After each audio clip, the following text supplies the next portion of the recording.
Ottawa Senators owner Eugene Melnyk and general manager Pierre Dorion have been holding town hall style meetings with season ticket holders over the past few days. I wanted to recap all the things that were brought up and all the comments from Dorion and Melnyk to discuss the Senators' future. And that's coming up next.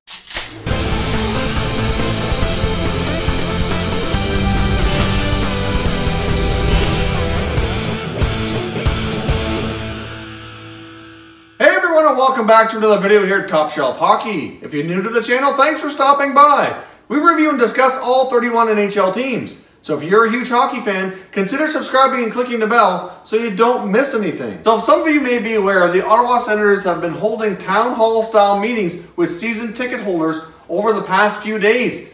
General Manager Pierre Dorion and owner Eugene Melnyk have been addressing those ticket holders and taking questions to address the future and all the concerns that have come up with this organization over the past season. So I thought I would take a time here to recap all the things that came out of those meetings and kind of discuss what went wrong this year and where the direction of this organization is heading based on what we learned from these town hall meetings.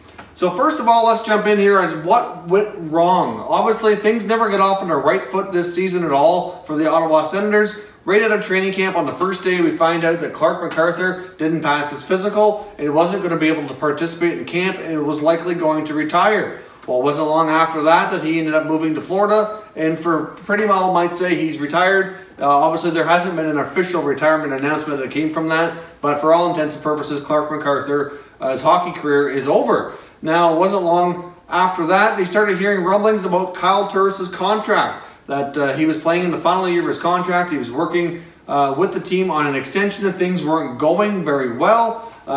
Turris has made a lot of comments after the trade, which resulted in Matt Duchene coming to Ottawa. It was speculated for a long time before that general manager Pierre Dorion really wanted to acquire Matt Duchene. That was no secret at all, but a lot of Sens fans did not anticipate it would be a player like Turris going out the door to bring him in. But once the speculation started getting rampant that the Turris extension was not going well, then obviously it became a little bit more clear that that very well could happen. Now, obviously, Kyle Turris, like I said, has made a fair bit of public comments after leaving the organization and basically said at the end of the day, they did not want to pay him. So obviously that, I think even though it didn't happen until into the season, I believe we were into November before that trade went down, but you got to know that he's going to be talking to his teammates. It's going to be made somewhat known within the organization that there's issues there with negotiations. And obviously, I think the team probably really had a bad vibe really from that point forward. I mean, obviously, if the other players that are going to be coming due for contracts hear how things are going with Turris and they don't want to pay him appropriately, well, that's just going to raise red flags and concerns for everybody else involved, including Captain Erik Karlsson. Obviously, it was around the same time early in the season where he was asked in a player media scrum early on in the season, point blank, you're coming up on the final year of your contract next year. You're going to be able to enter into extension discussions. What do you feel like you should get paid? And kind of put him on the spot, and he really put point blank, said, I'm going to get paid appropriately. I'm not taking a hometown discount. I'm going to be paid fair market value, and that's just the way it is.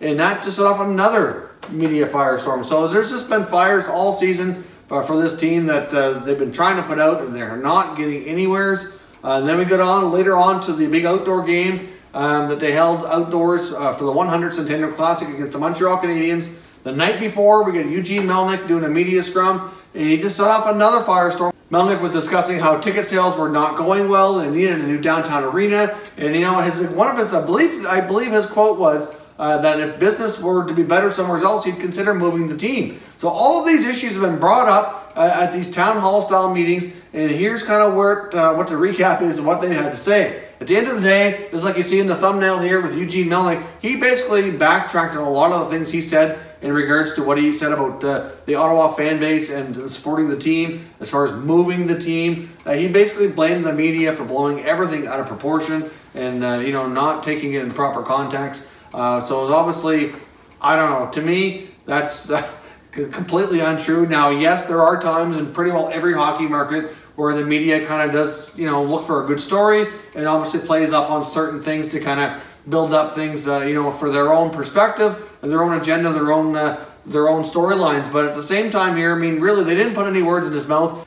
Eugene Melnyk certainly has no problem giving the media plenty to say, and a lot of that I do believe was his fault. Now, they were asked point blank, are you going to trade Erik Karlsson at the draft? Because that's been highly speculated. Pierre Dorion has come out and explicitly said, no, we are not going to trade Erik Karlsson at the draft. On July the 1st, we will be tabling an offer of an 8-year extension, and we hope he'll sign it. But they also set things up to kind of take the pressure off of them, say that it's really all on Karlsson. They're going to make him the absolute best offer on an 8-year deal that they can, and if he doesn't take it, oh well, they did their best that they can, and they might have to look at other options. So obviously they got, the fans kind of in a way got what they wanted to hear, that they weren't planning on trading him, and that they were going to offer him an extension.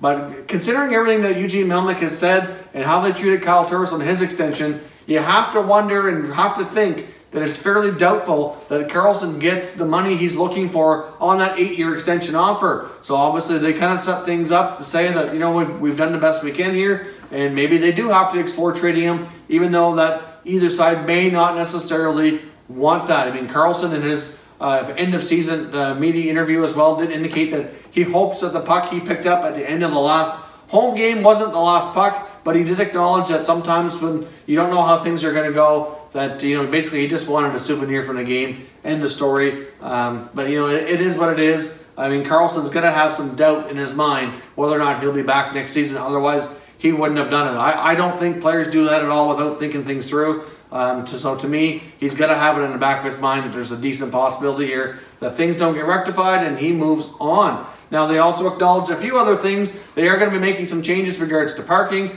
They're going to drop the price from $20 down to $12, and they are going to be having some early bird specials as well. So they're going to try to have some incentives, because one issue, if you've been to the Canadian Tire Centre, which I have, and I've been to other arenas too, and I just find at the end of the game, it is awfully difficult getting out of there. So I find it took a really long time compared to other cities that I visited or attended NHL games. So they're going to have early bird specials to try to encourage some people to come early. So obviously, like, they'll give discounts on food and drink, etc. inside the arena, so you can come early and get a discount on some drinks and food, etc. And I think there's also going to be some incentives to stay later as well once the game is done, to continue serving food and drink at discounted prices to kind of help level out the traffic a little bit, so that the traffic flows a little bit better, leaving Canadian Tire Centre, so that hopefully, if there's any concerns from some fans that way, that'll kind of alleviate the possibility. Now, they also acknowledge that there was a bunch of seats that were removed from this past season. They were all tarped off. They did acknowledge that was a bad idea. They're not going to do that next season. Those seats will, again, be available for sale. So obviously, they were having a little bit of a hard time with ticket sales, and they just decided to remove some seats. I guess maybe they felt like if they were a closer percentage to capacity that things would look better. I don't know. I really don't know what their rationale was behind that, but they've acknowledged that was a bad move and they're not doing it anymore. They also announced that Chris Neal is coming back to work for the organization as well. He's going to be working with, kind of with Chris Phillips a little bit in that alumni department, dealing with the community in different aspects of events, etc. So at least Chris Neal will be involved in some capacity with the Senators organization. So having a long-time player like that around, regardless of the role, is certainly good news and a good idea. So that's one positive thing to come out. We did get acknowledgement as well from Pierre Dorion that Mark Stone, they've had talks with Mark Stone's agent in regards to a contract extension, and things seem to be going well so far. Obviously,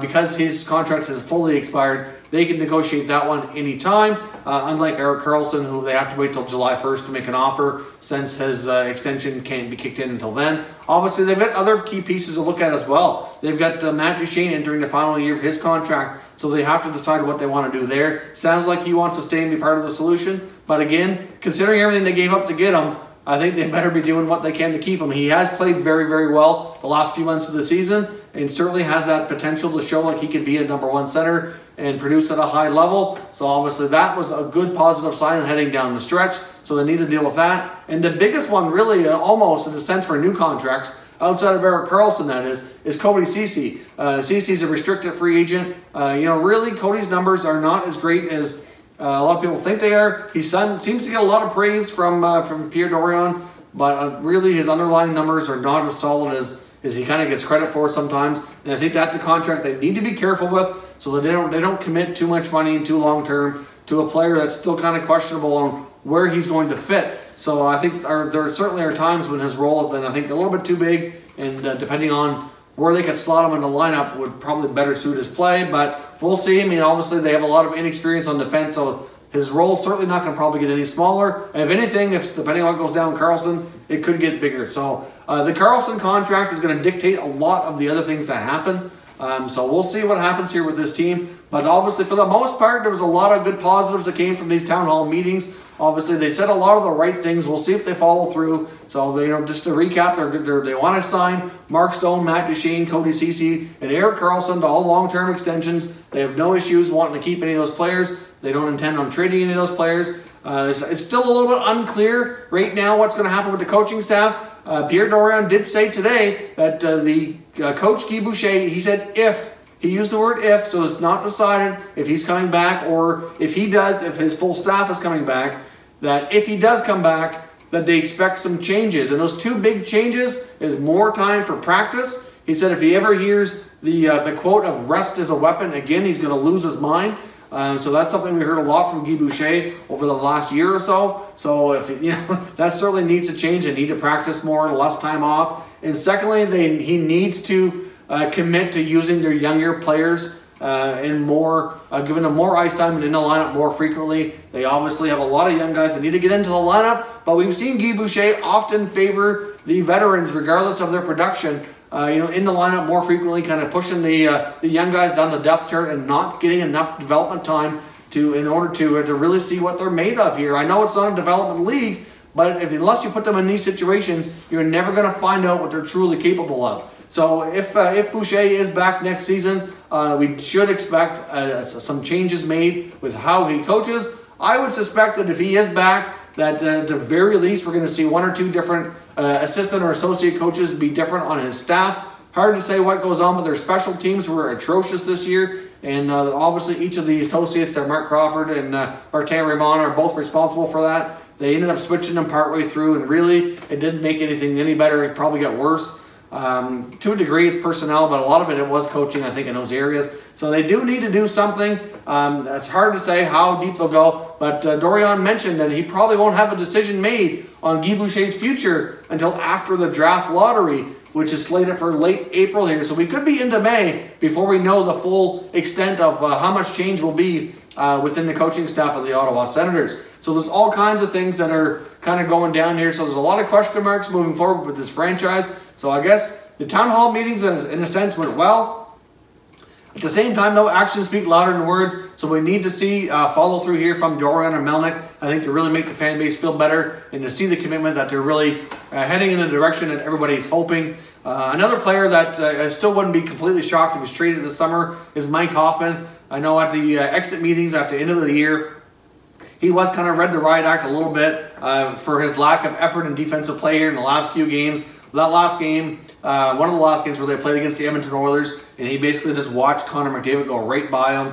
I mean, that was incredibly lazy. I do think Hoffman is much better than that. Not the greatest defensively, but certainly, an effort would have been nice regardless of where you're at in the standings. Have a little bit of respect for yourself and try a little harder for the fans would be nice. So shame on Mike Hoffman for that. And I know they were saying that he was kind of read the riot act for that effort down the stretch. So we'll see what happens with him. Should be an interesting player to watch as well over the summer. So leave some comments down below. What do you think of the outcome of these town hall meetings? Did it really make anything better? Or did it really, in a way, almost make more questions than answers? Obviously, it's going to be a very interesting offseason for the Ottawa Senators. There's all kinds of things that people are wondering, and we're just not going to know until we see action from ownership and management. So leave some comments down below and let me know, what do you expect from the Ottawa Senators during this offseason? If you're new to the channel, I hope you consider subscribing. We cover all 31 NHL teams. There's plenty of content here for all fan bases to enjoy. We're also doing a 1,000 subscriber giveaway, which should hopefully be happening here soon as we hit the milestone, hopefully in the next couple of weeks. So if you're new to the channel, I hope you consider subscribing and be a part of that. If you haven't done so already, follow us on Twitter. You're going to find our Twitter handle on the screen right here. We're very active on Twitter, so check that out. It's in the description down below. As always, thank you very much for watching, everybody. We will catch you next time.